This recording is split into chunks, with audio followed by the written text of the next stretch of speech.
अस्सलाम वालेकुम दोस्तों, ख्वाजा मुनीर। अगर आप पसंद करें तो चैनल को सब्सक्राइब कर लें।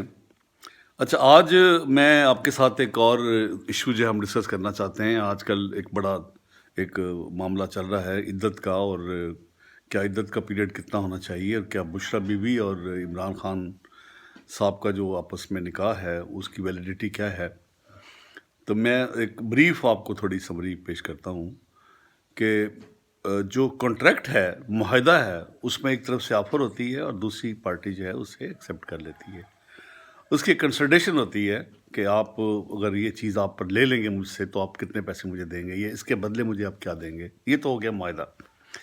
अच्छा, निकाह जो है और जो मुआहदा है वो कंसिडरेशन के बगैर जब तक कोई चीज़ उसके बदले में दी ना जाए कंप्लीट नहीं होता, सिवाय तोहफे के या हदिया के। इस सिलसिले में जो इनका निकाह हुआ तो दो बालिग आदमी एक मुआहदे पे पहुंचते हैं कि मैं आपके साथ बतौर बीवी रहना चाहती हूँ। वो तुम्हें, और जो मर्द है वो उसे बतौर बीवी एक्सेप्ट करता है, उसे ऑफ़र करता है कि आप मेरे साथ शादी करके निकाह कर लें और हमारी फैमिली स्टार्ट होगी। तो उसमें दो गवाह इसलिए होते हैं ताकि किसी भी डिस्प्यूट की सूरत में ये बात क्लियर हो सके कि वाकई इनके दरमियान एक मुआहदा तय पाया था शादी का। ये तो एक बाकायदा एक ऐसा निकाह का मुआहदा है जिसे तकरीबन तमाम मज़ाहिब मानते हैं। हमारे यहाँ भी इसको बाकायदा रेगुलाइज किया गया है। अच्छा, अगर इस मुआहदे में कहीं कोई इरेगुलरिटी रह जाए और कुछ एम्बिग्विटी रह जाए तो वो बाद में पूरी की जा सकती है। जैसे कुछ हमारे फुकाहा कहते हैं कि अगर गवाह मौजूद नहीं है और दो बालिग लोग आपस में निकाह करते हैं और मियाँ बीवी की हैसियत से अपनी फैमिली स्टार्ट करने का मुआहदा करते हैं तो वो ठीक वैलिड है। गवाह अगर उस वक्त मौजूद नहीं है तो गवाह बाद में उनसे बाद में अगर हों तो उनको भी शामिल किया जा सकता है, लेकिन निकाह की जो वैलिडिटी है वो मेंटेन रहेगी। बिल्कुल इस तरह जैसे कॉन्ट्रैक्ट में गवाह अगर ना हो तो कॉन्ट्रैक्ट की लीगलिटी और उसकी वैलिडिटी मौजूद रहती है, वो वाइड नहीं होता, इलीगल नहीं होता। गवाह एक शर्त है, लेकिन बुनियादी शर्त नहीं है कि उसके बगैर जो कॉन्ट्रैक्ट है वो फसख नहीं होता। इस केस में दो बालिग लोगों ने, जो कि बुशरा बीबी और इमरान खान साहब हैं, एक बालिग लोगों ने आपस में मुआहदा किया कि डिस्पाइट ऑफ द फैक्ट कि उनके फैमिली बैकग्राउंड्स क्या क्या हैं, कि हम बतौर मियाँ बीवी साथ रहना चाहते हैं। निकाह में तीन हमारे, एक हैं मसियार है और एक मुता है, जो मुख्तलिफ फुकाहा और मुख्तलिफ फ़क़ही मसाइल की वजह से जो हमारे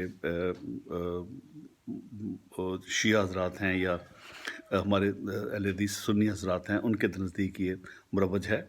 बाकी लोग उसे एक्सेप्ट नहीं करते। जो रेगुलर निकाह है उसे सब एक्सेप्ट करते हैं और ये निकाह एक रेगुलर निकाह हुआ है।